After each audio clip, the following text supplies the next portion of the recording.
All right, Kirby Smart was talking about this is kind of an inside baseball deal here.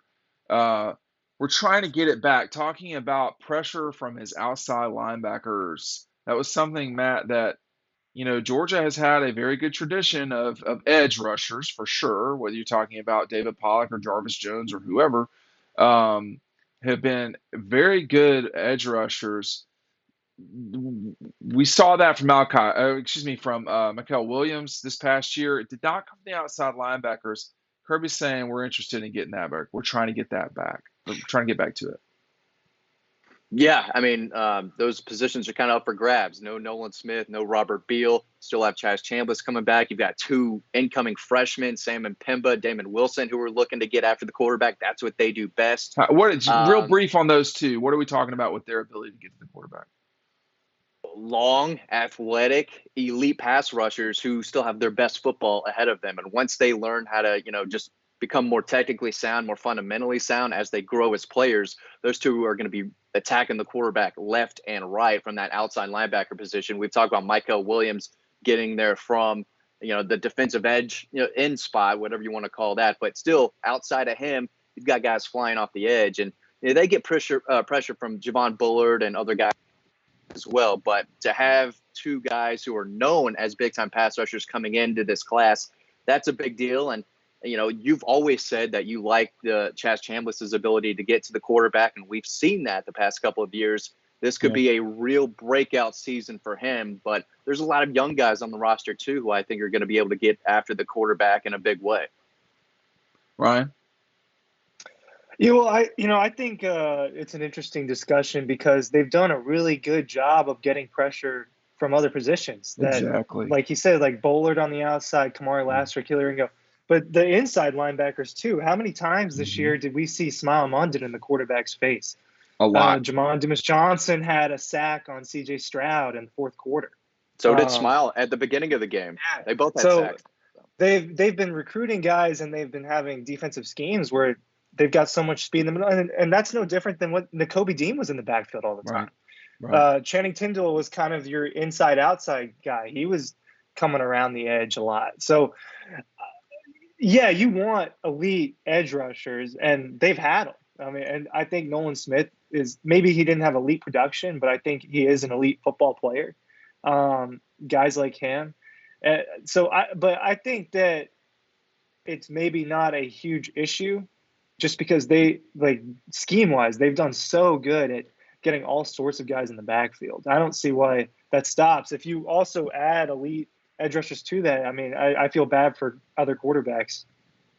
So let me just real quick review who had at least 10 quarterback hurries. Obviously, if you're closer to the quarterback, it makes it easier to have them. Warren Brinson had 14. Jalen Walker had 11.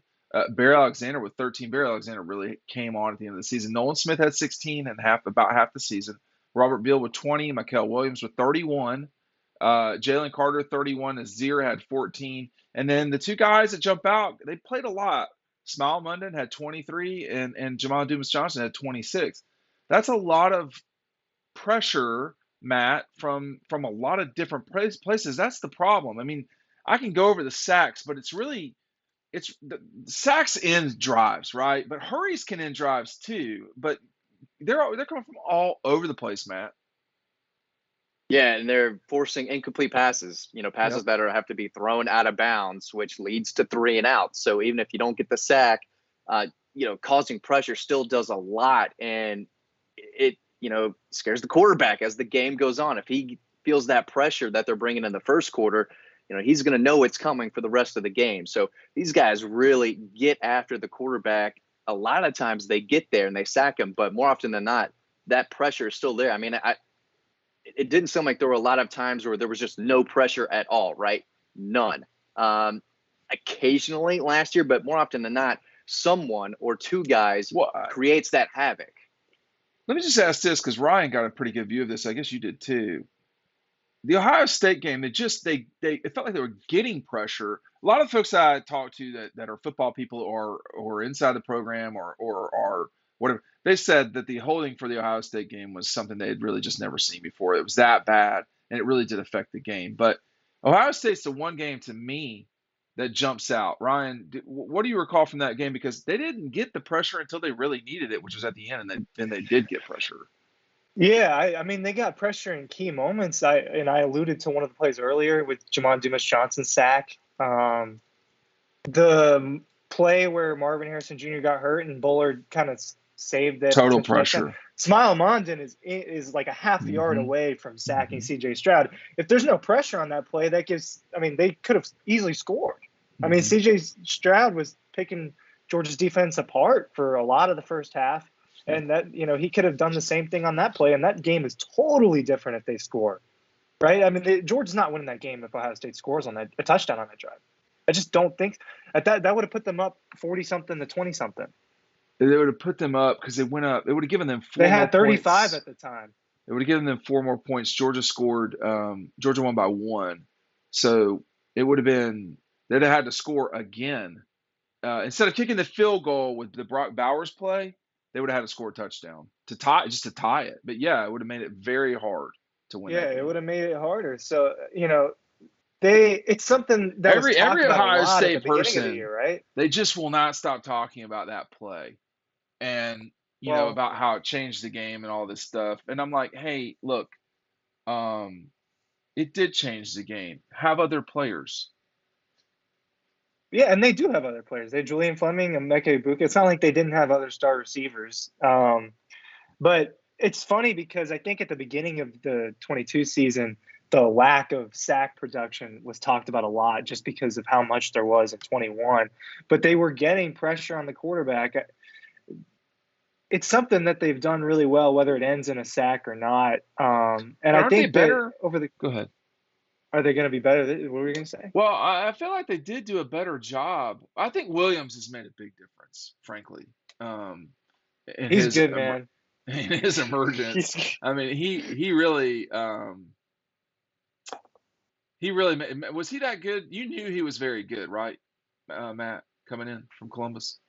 Yeah, he was 5-star for a reason. He could get to the quarterback in a number of different ways. I was told that Marvin Jones Jr. was asking him during one of the All-American games, like, hey, how do you get there so easily? I've got all this raw natural potential, and he could have a breakout season in 23 off the edge. But Micah Williams can do it with speed, power. He's fundamentally sound. He uses his hands. He checked every box. We saw that a good bit last year. But they also went against a lot of quarterbacks who were mobile last year, whether it was Bo Nix, Robbie Ashford, Dean, or Nick can fly. You've talked about that for a while. Anthony Richardson.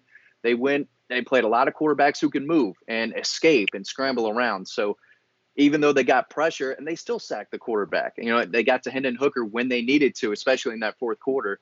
But that's going to tend to happen when you play athletic quarterbacks, and it seems like we're seeing more and more of those in college football. Rattler too. Well, hold on. Well, not even just the mobility thing. I remember in the middle of the season, Kirby was talking. I mean, he was straight up telling us the numbers. Like, the quarterbacks are getting the ball out faster than they used to. So it's different, and it makes it even harder. It makes it more impressive when they do get pressure. And I was just going to say that's why the hurries are so important, because sacks. I mean, you're not going to sack some of these guys. I don't know. I mean, Bo Nix does not get sacked. He was one of the best in the country last year at getting sacked. They dealt with Nix, Robbie Ashford. I cannot recall the kid's name at Tennessee. All of a sudden, that's how much. And then Hooker. And then Hooker was very mobile and good. Rogers gets it out quickly. The problem with him, Richardson would be your 4 in terms of guys who can run with the ball. You got to watch it. The problem with playing State is the ball comes out really quick. You're not going to sack them. So that's half your regular season schedule. I don't recall Jaden Daniels for sure was a very good. And then Stroud in the Peach Bowl too, man. Max Duggan, all those guys are mobile. Well, but it's just new world, right? I mean, the notion you'd better be athletic if you're going to play quarterback. And just off the subject slightly, that's why if Carson Beck's going to be the guy, Matt, he's going to have to run at least as much or in the same universe as the way Kyle Trask did. I mean, it's going to have to be something where it's usable yardage. You have to be a willing runner. And It's so important in today's football. Yeah, I don't think there's going to be a lot of quarterback draws, specifically but designed for Carson Beck to run. But, if he can just pick up 4 yards on a key 3rd and 3, I think he has the capability to do that. He's Or, more athletic than Mac Jones, wouldn't you say? yeah, I mean, he's a baseball player growing up. I watched him in person, and he moves better than people think. And even He's if just he not can just quick. escape and throw it out, yeah, the quickness isn't there, but he does have pocket presence, and he can throw the ball, away if he needs to instead of getting sacked. And he can pick up yards when there is room to run. So he's not the runner that Brock Vandagriff is or Gunnar Stockton is, but I think he can do it well enough to where it's not a weakness or a detriment to the offense. All right. Thanks for watching. We'll see you on the website.